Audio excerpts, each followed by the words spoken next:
In June of 2011, law student Lauren Giddings was only one test away from completing her dream and becoming a public defender. Even though she had a ton of studying still to do, she had taken off the first week in June to go to her sister's wedding where she was the maid of honor. Right before she left the wedding to go back to school, she joked with her family that she was going to be locking herself in the library and just studying 24/7 and that nobody should get in touch with her. But when she got back to campus, none of her classmates that she studied with saw her at the library. And in fact, when they didn't see her for a couple of days, they started reaching out to her and texting her and calling her to see if she was okay.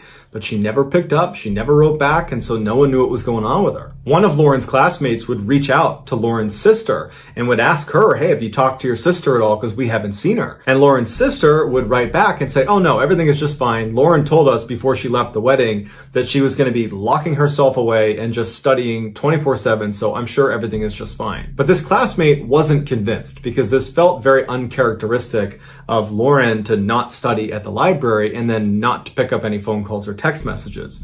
So she would call the police and say, hey, can you please go check on Lauren's apartment because I think something's wrong. So a police officer goes over to Lauren's apartment and knocks on the door. Lauren doesn't answer. They try the door, it's locked. The officer goes outside and looks around the outside of her apartment. There's no broken windows. There's no obvious signs of a break-in. And so the officer leaves and says, I can't do anything else unless you guys file a missing person report. So a couple of days go by and there's still no word from Lauren. And at this point, Lauren's family is now concerned and they do file a missing persons report. So the police go back to Lauren's apartment. They try knocking. She doesn't come to the door. The door is still locked. So they get the owner of the apartment building to open up her door. And when they go inside, Lauren's not in there, and at first, it doesn't seem like anything is wrong until they notice her cell phone, her keys, her purse, and her laptop are all still in there. This made the police think there could be something sinister happening here, and so they went to Lauren's friends and family and they asked, does she have any enemies? Does she have any reason to be fearful for her life? Initially, they said no one would want to harm Lauren. Everybody loves Lauren. But Lauren's sister would say to the police that there was actually one comment Lauren made a year ago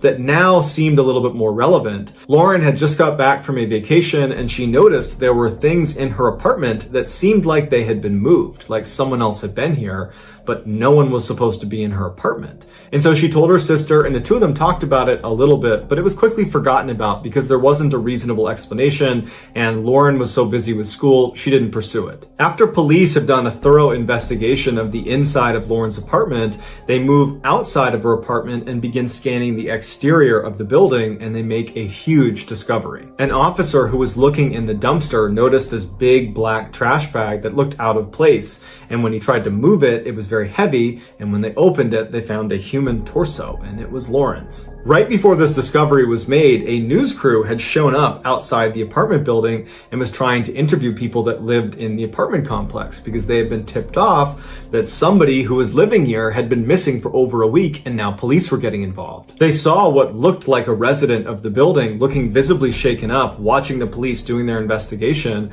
and they went over to interview him. It would turn out his name was Stephen McDaniel, and he was Lauren's neighbor, and he was a classmate of hers in law school. The interviewer asked Stephen, what was your last interaction with Lauren? And Stephen became really focused on how he had not seen her in the last week. And in fact, speaking on behalf of my other classmates, no one's seen her. She must have just vanished. As they're doing this interview, right on the other side of a bush, this police officer discovers Lauren's torso, and the news kind of gets out to the interviewer, they've found a body. And the interviewer says out loud to Stephen, it looks like they found a body. And Stephen just completely changes and he goes, a body? And then he goes completely silent to the point where the interviewer says, are you okay? And he just stands there looking completely distant before walking away from the interviewer, sitting down with his back turned and hyperventilates before the interview ends. Once this case went from missing person to homicide, the police started searching all the rooms on Lauren's floor. And Stephen's room is right next to Lauren's, so he was the first room they searched. Apparently, as they began searching his room, he was standing just outside the door and sweating profusely and drank over 10 bottles of water. In his apartment, they found a key to Lauren's apartment. And what he would do is whenever she was gone, he would sneak into her room and download her hard drive, as well as steal little souvenirs like small articles of clothing and other things that he would hoard in his apartment. When they went on Stephen's computer and checked his browser history, basically the only things he did on the internet were look at Lauren's Facebook and LinkedIn profiles. But the creepiest thing they found was this camera that was literally duct taped to this long pole. And on the camera were all these surveillance videos of Lauren, because what he would do is he would go outside and he would hoist up this camera and he would film her through her windows in the middle of the night. Stephen was quickly charged with Lauren's murder, to which he pled guilty, and he would openly confess to the details of how she died in court. Most times, he used this surveillance footage to confirm she was not in her apartment so he could sneak in and steal from her. But on the day she was murdered, he would use that camera technique to confirm she was home. And shortly after confirming she was in fact home and asleep, he put on a mask and used his key to get into her apartment and walked right into her room, which woke her up. According to Stephen, she apparently sat up and said, "You need to leave." At this point, he jumps on the bed, and in their struggle, his mask would come off, and Lauren would recognize it's clearly Stephen, and she would plead with him by name to stop. But he didn't stop, and he would strangle her to death. Afterwards, he dragged her into the bathroom and began cutting her up into fairly small pieces. Some of those pieces got flushed down the toilet. The others were put in bags, and only one of those bags was ever discovered, and that was the one of her torso. Stephen was ultimately given a life sentence. Here is a highlight of Stephen's interview when it's revealed that they've discovered Lauren's body. No one has seen her since Saturday. I haven't seen anything. I've always seen noise outside, but it's just people walking by pretty much. We just don't know where she is. What about in the parking lot area? I know they've been doing a lot of, I think that's where they have recovered the body or whatever they recovered from there. Body? Had you seen anything there? In June of 2019, an 18-year-old girl named Bella wrapped up her first year in college and headed home for the summer. Her family lived just outside of this small town in France that was tucked up in the mountains and surrounded by this huge forest. And so growing up, Bella spent a lot of her time out in this forest, either by herself or with her father or other members of her family. And so she knew the forest like the back of her hand. Her favorite place to go in this forest was the man-made lake that sat kind of at the center of this forest. It wasn't huge, but it was a beautiful view, it was very peaceful, and so she liked going out there. The way she would get to it is she would leave her house, she would hop in her car, she would drive a couple of miles down the road, and she would pull off into the shoulder of this road, and there was no signage that said this was the pull-off to get to the man-made lake. This was an area that she and her family had discovered, that there was this particular trail you could take. And so she would pull off at this shoulder, she would get out, and she would turn away from the road and just walk directly into the trees, which butted right up against the road. And very quickly, after walking into the woods, after going through some thick underbrush, she would reach this kind of clearing and she would see up ahead this little stream. And off to the left side of this stream is what looked like this kind of beaten up little footpath, but actually what it was an animal trail. So animals just kind of made their way around this area all the time, and so it kind of carved out a path. And so Bella would walk down to this animal path, and she would walk along the path that kind of went parallel with the stream, and she would walk for maybe 15 or 20 minutes until this animal path veered hard to the left, kind of went away from the stream. At that point, Bella would abandon the animal path and just continue walking along this stream, both stepping in the stream on some rocks and standing on either side when she could. And she would follow this stream due north, just going straight into the heart of this forest for about an hour, walking at a fairly leisurely pace until the stream connected with this east to west running river. And at this point, Bella would turn left, facing west, and she would follow along this riverbank about 20 minutes until the river fed into the man-made lake. And so she would stay at this lake, sitting on a rock, enjoy the view, and look at the animals and listen to nature all around her. And then at some point, she would turn around and retrace her steps all the way back to her car. For reference, one leg of this journey from car to lake or from lake to car took about 2 hours. Part of the reason Bella really enjoyed being in these woods and being at this lake was because it just kind of felt like they were hers. Because up until this summer in 2019, the only other people that Bella had ever seen anywhere in this forest or near this lake were other members of her family, so it really felt very private. So in June of that year, Bella comes home from college, and almost immediately she wants to go out to the man-made lake because she hasn't been in months. She's been in school, and so she's eager to get back to some place that she kind of considered to be her happy place. So one morning she gets up early, and by herself she leaves her house, she hops in her car, she drives the couple miles down the road, she pulls off onto that shoulder, she parks her car, she hops out, she turns away from the road, she walks into the forest, she finds the stream and starts walking along that animal path right to the side of the stream. She walks for a few minutes until she reaches the point where the trail kind of cuts to the left, and she just stays on the stream and is just continuing walking along the stream. And about 30 minutes later, when she was maybe 1 or 2 miles short of the east-west running river, she hears a bell somewhere off in the distance, way out in front of her, out towards the river. It sounds just like a chime, a single chime. And as soon as she hears it, she stops because there's never any people out here ever, and that bell sound came from somewhere in the forest. And so she stops because she's not really sure if she actually heard that, because it could have just been her mind playing tricks on her or something. And so she stops and just kind of listens for a second, and then she starts to hear this bell just continuously start ringing. Now, the ringing was not uniform. It was constant, but it was kind of sporadic, as if you were holding a bell and kind of ringing it randomly, like you might see at a sports game.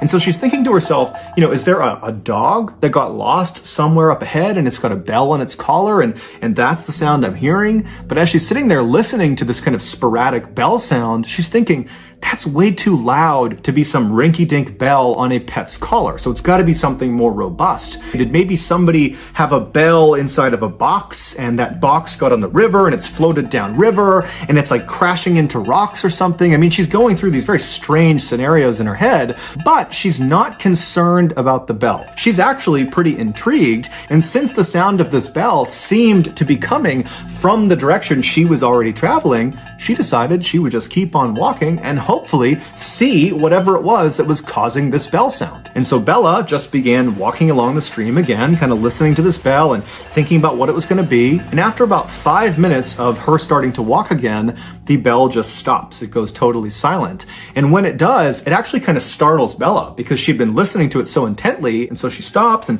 she's listening, kind of expecting it to go off some more, but it doesn't. All she hears are the sounds of nature all around her. Now, Bella didn't have an explanation for what this bell was or why it stopped, but she really just wasn't that worried about it. She figured there was some sort of explanation for it. There had to be. And so she just kind of shrugged and kept on walking and put her focus back on getting to the lake. About 10 or 15 minutes later, Bella was still walking along the stream. She was still maybe a half mile or a mile short of the east to west running river when she sees up ahead on the left side of the stream as she's walking, there appears to be something laying on the ground that looks like it could be an animal or a rock. She doesn't really know what it is. And as she gets closer, she realizes it's a beaver laying on the ground, and this beaver is missing its head.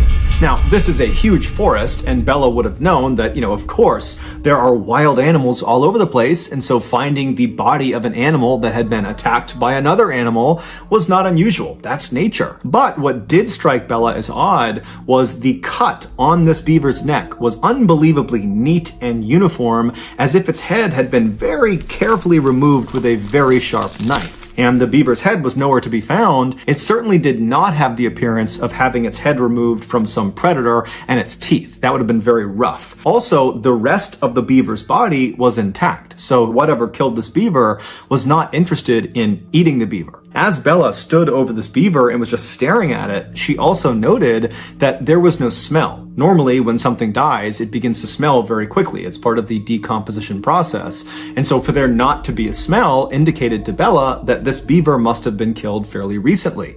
And then when Bella kind of gently prodded the body with her foot, she realized the beaver's body was still fairly limp. So rigor mortis had not set in. Rigor mortis is another part of the decomposition process where the body kind of stiffens up, and that happens fairly soon after death. And so as Bella is realizing this beaver must have died very recently, it dawns on her that most likely whoever or whatever has killed this beaver is probably somewhere nearby. And Bella can't help but connect this dead beaver to that bell she was hearing earlier, which before meant nothing, but considering the bell was roughly coming from the same area where this beaver has now been found, it made her uneasy. And so Bella found herself whipping her head around, looking out into the trees, seeing if, there's some person, a hunter or somebody that would kind of explain what was going on, but there was nothing. And so Bella felt herself starting to panic a little bit, but then she stopped herself and said, calm down, it's broad daylight. I have been coming to these woods for years and years. I've never seen another person. I've never encountered some predatory animal.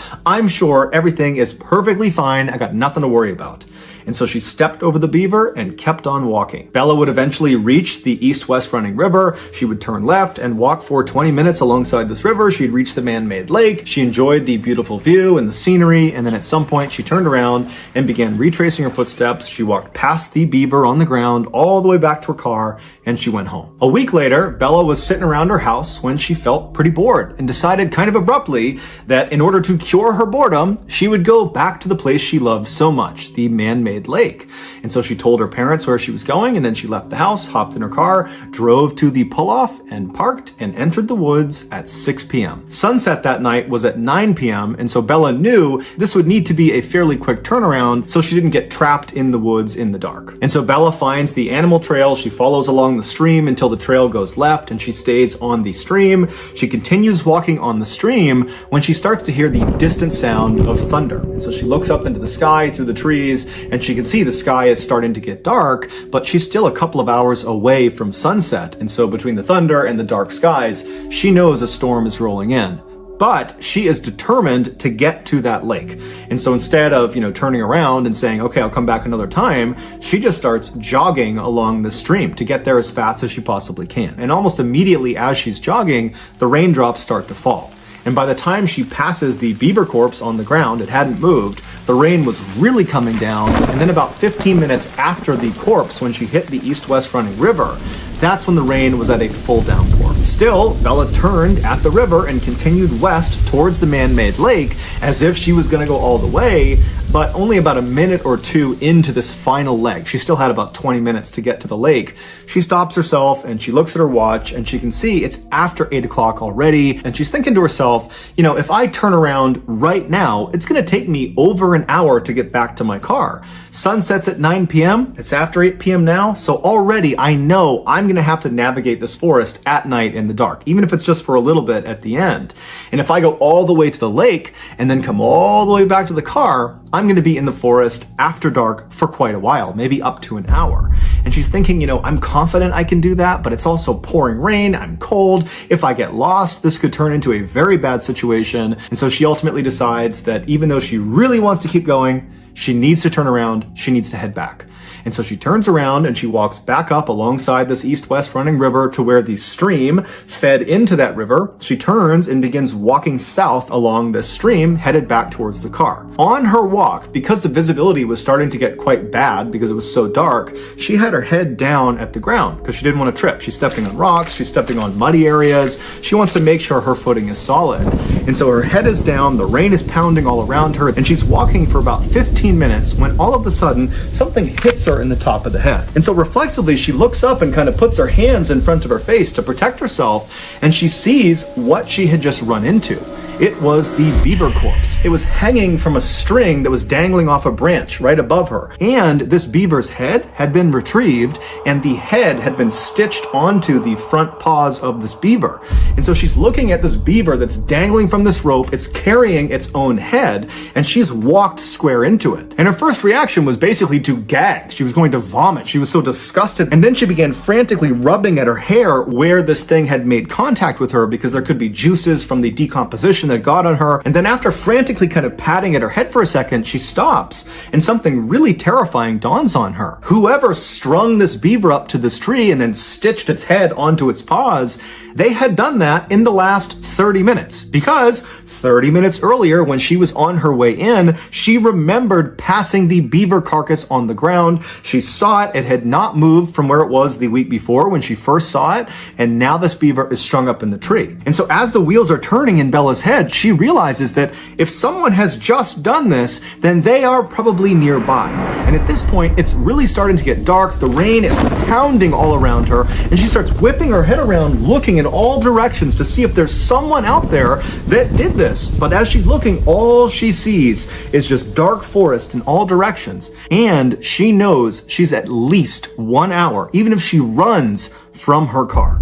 And so suddenly she is totally panicked. And in an effort to calm herself down, she says to herself, okay, I need to get out of here, but I have to walk. If I start running right now, this is going to turn into a complete nightmare. I just have to try to walk. And so she walks around this dangling beaver corpse and starts walking along the stream. And as soon as she's past that corpse, she feels the hairs on the back of her neck stand up. She can hear movement behind her. She doesn't know what it is. It could be a deer, it could be some animal, but she's too afraid to turn around. And even though she was trying to tell herself to calm down, just keep walking, you're safe, you're freaking yourself out, everything is okay, as she's walking, she could feel herself starting to speed up until finally she was just running down this stream, sprinting actually away from this beaver and whatever it was that was moving around in that area. And at some point, she got so winded from sprinting so fast that she came to a stop, maybe 5 or 6 minutes after seeing this beaver. And as soon as she comes to a stop and she's walking, she still hasn't turned around yet, she hears the sound of that bell. And right away, it's the exact same sound she had heard the week before. It's that kind of constant, sporadic sound of someone ringing a bell. But in her panic state, she doesn't know where it's coming from. She's so scared. Her anxiety is so high. She doesn't know if it's behind her or if it's off to the side. It's now completely dark out. And so she is full-blown terrified. There is someone or something behind her that has strung this beaver up that's probably watching her, and she can't see them. Even though she's beyond winded, she can barely breathe, she just starts sprinting as fast as she can. And as she's stumbling and falling on the rocks and tripping because she's not really looking where she's going, in the background and all around her, she's hearing this bell chiming and she's hearing something moving around in the woods behind her. And she pulls her phone out of her pocket, her iPhone, and as she's running, she dials her father. She puts the phone to her ear. She's crying. She's panting. She can barely breathe. Her father picks up and she's so relieved to hear his voice, but she can't even make a sentence. She just starts crying and wailing and pleading with him, Dad, come out to the forest. Meet me at the spot where the trail veers away from the stream. Meet me there. There's someone in the forest that's chasing me and I can't see them. Her father on the other end of the phone, he didn't know what to make of this, but he could hear the primal fear in his daughter's voice. And so he didn't ask any questions. He said, stay on the line. I'm coming to meet you right now. So Bella's father and mother, with Bella on the line, they run out of their house. They hop in their car. They speed the couple miles down the road. They park next to their daughter's car. And as they're running into the woods, they can hear way off in the woods the sound of the bell. They can hear the bell. They hear their daughter screaming on the phone. They can hear the bell coming through the phone. And she's begging them to please come into the woods, come in here, save me. And so the parents run into the woods and they begin running up the stream. Meanwhile, Bella, who's way out in the woods, she's still 10 or 15 minutes away from her parents. She is barely able to run at this point. She's exhausted almost all of her energy. And as she's getting closer and closer to her parents, the sporadic bell sound is getting louder and louder and louder, like whatever it is gaining on her. And she can hear behind her all these sticks and branches. They're breaking as if something is coming up to her. And finally, when it feels like this bell is right behind her head, she just kind of stops in defeat. She's too far away from her parents. She can't get to them in time. And so it was almost like she had to turn around and finally look at whatever it was that was behind her. And so terrified beyond words, Bella, who can barely breathe, she's so scared and so tired, she slowly turns around. Now, when she turns around and she's facing the other direction, she's looking across this clearing. She just happened to run past this clearing, and because it was a clearing, there was a little bit of moonlight that was coming down through the trees, just enough to illuminate this space that was about 50 feet wide. And as she's looking across this clearing, at first, she doesn't see anything. And then this tall, dark figure walks into the clearing, and as soon as it steps in, she can see it's got a bell at its waist. And with every step it took, it would violently ring the bell, causing the ringing sound. And so this thing starts moving into the clearing, and as Bella is staring at it, it was like time slowed down. She could not process what she was looking at. She didn't know what she was looking at. All she knew is whatever or whoever this is, they're coming straight at me. And so Bella suddenly got this unbelievable adrenaline rush. It was like her body went into autopilot to save her, and she turned around and began sprinting faster than she had ever sprinted in her life. And as she ran, all she could hear was the sound of that bell, which she now knew represented steps this thing was taking. And so the bell was getting faster and faster and louder, and she knew it was gaining on her. And she began lying and screaming out loud that, I'm on the phone with the police. They're right up ahead. They're going to be here any moment. But whatever it was that was behind her, they weren't fazed. They were just charging ahead, gaining on her second by second. Meanwhile, her parents had made it to the meeting spot, but her father, he felt like, I can't just sit here, and he just starts charging into the woods. He can hear his daughter screaming. He can hear this bell getting louder and louder. He just starts running towards it. And sure enough, seconds later, he sees his daughter come bounding out of the forest, and she leaps into his arms. He just grabs her, turns around, and runs with her back to the meeting spot. He grabs his wife, and the three of them just charge out of the forest, back to the parking lot, back in their car, and they speed off. In the car, all of them are crying. They don't know what to make of what just happened. Bella's trying to describe it, but she can't. And her parents, they had been on the phone listening to their daughter screaming, and all they kept saying to each other, the parents, was, I heard the bell. I heard the bell. I heard the bell. As if the bell confirmed their worst nightmares. That there really was someone or something out in those woods that was trying to do harm to their child. They would drive straight to the police station where Bella would file a report about what she experienced out in the forest. And then afterwards, her parents, as a precaution, took her to the hospital where she was determined to be okay, besides some bumps and bruises from falling down. The following morning, the police went out to the forest, to the area where Bella had explained where she had been, and they searched all along that animal foot trail and all along the stream, but they never found any sign of this dark figure with the bell. Bella would tell police that she had a handbag, and as she was running back, she dropped the bag. She remembered where she dropped it along the stream, but when the police went to that area, the bag was gone. Also, the beaver was no longer there. It was not tied up to the tree. It was not on the ground. It was gone. The only thing police found that was out of the ordinary was they found a little ways off from the stream, basically along the path that Bella would have been running on, they found a t-shirt neatly folded placed underneath a rock. But the police and Bella and her family have no idea what that signifies. Ultimately, the police told Bella and her family that more than likely what she ran into was some kind of mentally unstable person that was living out in the woods,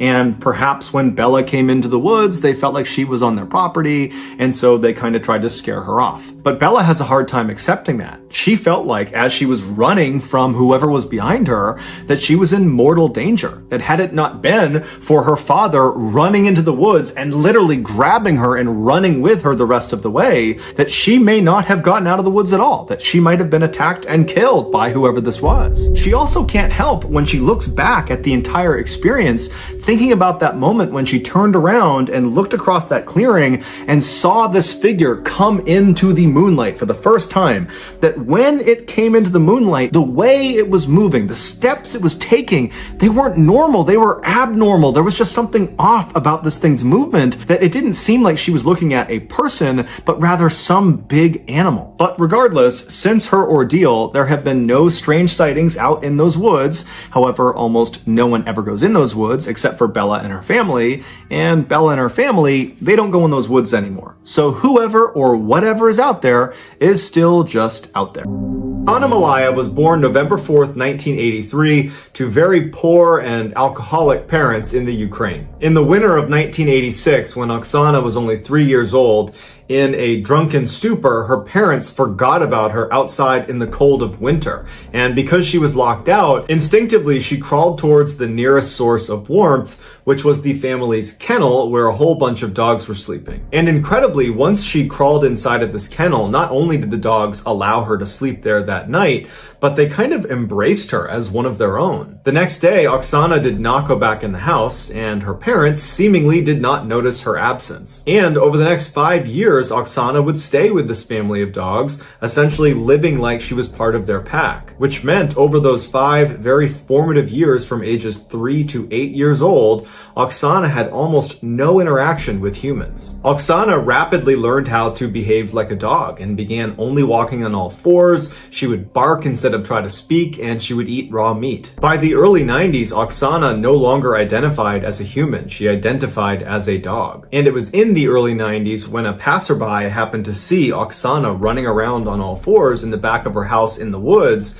and they called the police, wondering what was wrong with this person. The police show up, and Oksana's dog family runs out and starts barking at the police to protect Oksana, and Oksana would start barking ferociously to protect herself from being captured. But eventually the police would use meat to lure the rest of the dogs away so they could retrieve the child. When she was taken into custody, doctors saw that she not only had forgotten how to walk on two legs, she also couldn't speak. And doctors were concerned that because she had had almost no exposure to human language for all those formative early years, that she might not actually have the capacity to speak anymore. Oksana was taken to an orphanage where she would eventually learn how to walk on two legs, and amazingly, she would learn how to speak. But despite these incredible gains she made towards re-entering society, her experience living with the dogs had really left a mark on her. Although she could speak, she could only speak in monotone with no rhythm and no intonation, and it was actually difficult to follow what she was saying because of that. A psychologist did an assessment of Oksana and determined that her mental capacity was only that of a 6-year-old, despite being a young adult at the time of this assessment. By the time she was 22 years old and had more or less re-entered society,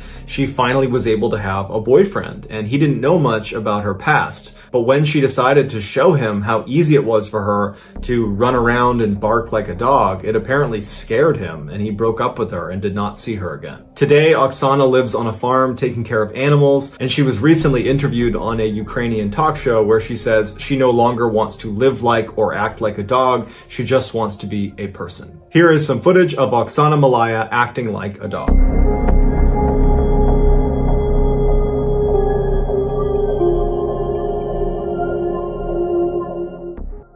After being apart for many years, identical twin sisters Ursula and Sabina Eriksson were finally reunited on May 15th, 2008. Within 24 hours of their long-awaited reunion, the 41-year-old Swedish sisters boarded a ferry for Liverpool, England. They arrived in Liverpool at 8:30 in the morning on Saturday, May 17th, and their first stop was going to the St. Anne's police station, where Sabina would tell them that she's very concerned for the safety of her kids back in Ireland.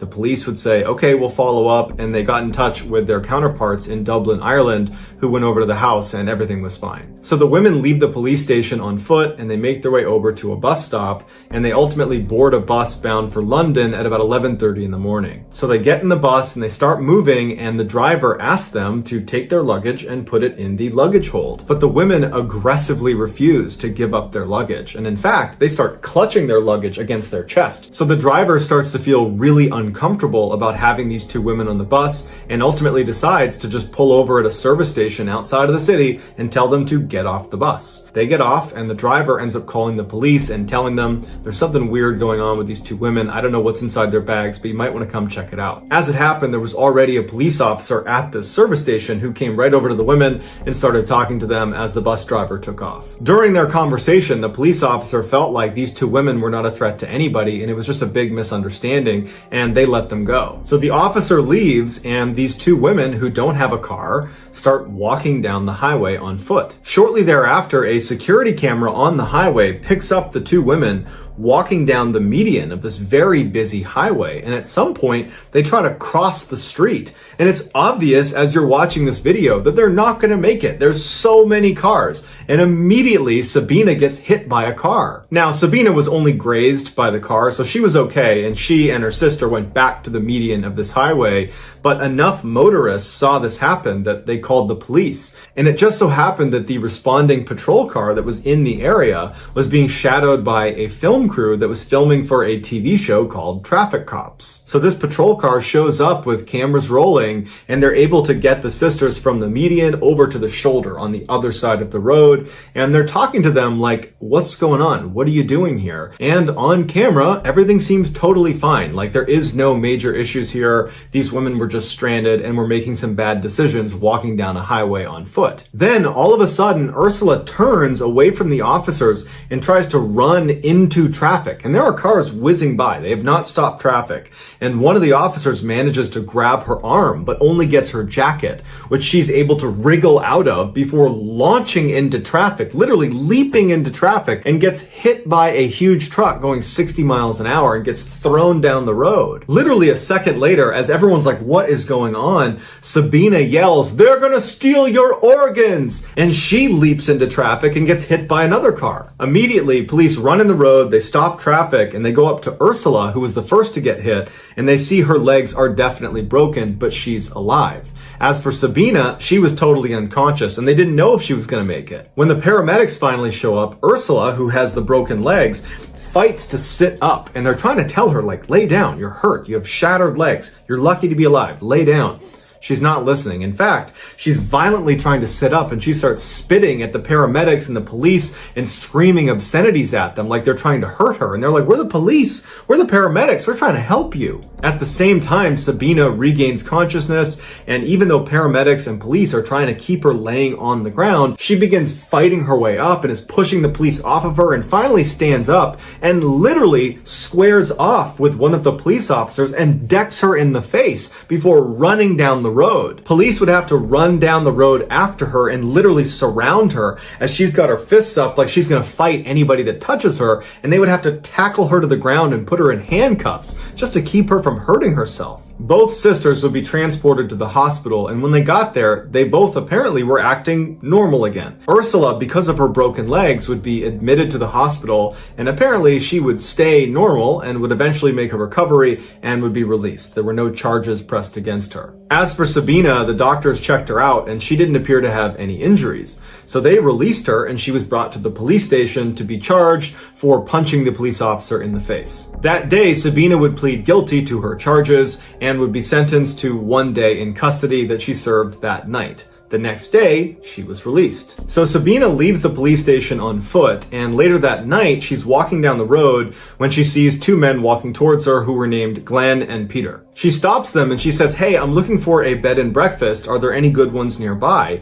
And Glenn would say, "You know, it's funny, I own a bed and breakfast. You can stay at mine." Initially, Sabina seemed hesitant, like perhaps this was a trap, but ultimately she agrees, and the three of them go back to Glenn's B&B. Once they got there, Sabina apparently was constantly looking out all of the windows, acting very paranoid, and then at one point she offers the men a cigarette, and the men accept, and she hands them their cigarette, and she's about to light their cigarettes when she suddenly snatches them out of their mouths and says, "Oh, these might be poisoned," and she throws them in the trash. Just before midnight, Peter leaves, and Glenn and Sabina go to sleep in their respective rooms. The next day, Glenn gets up to make tea and food for Sabina, who's downstairs in the kitchen, but Glenn realizes he's out of tea bags. So he goes outside and he hollers to his neighbor Frank and says, "Hey, can I borrow some tea bags?" Frank gives him the tea bags. Glenn goes back inside. About a minute later, Frank recalls seeing Glenn stagger out of the B&B, clutching his stomach, screaming, "She stabbed me."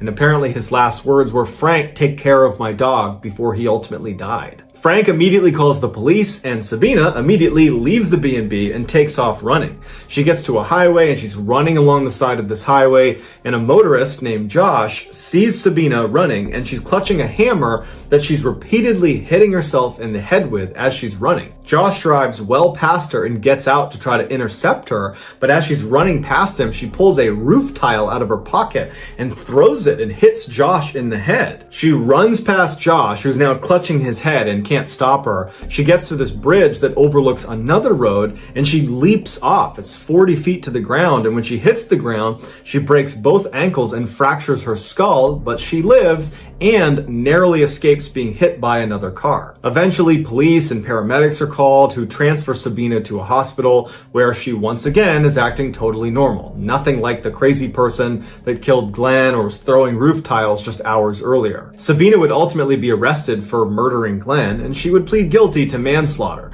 but she gave absolutely no explanation of why any of this happened. It was like she didn't understand and was a different person now. The defense claimed that although Sabina certainly killed Glenn, she should have diminished responsibility because she was suffering from a condition known as folie à deux. It's a French term that means madness of two, and basically it only presents itself in identical twins where one twin has a psychotic break and they transmit their insanity to the the other twin. And amazingly, the prosecution accepted this claim, and they only gave Sabina 5 years for her crimes. Sabina would serve her 5-year sentence and was released in 2011, and to this day is a free woman. Here are some highlights from that film crew that captured Ursula and Sabina acting totally crazy on the side of the highway.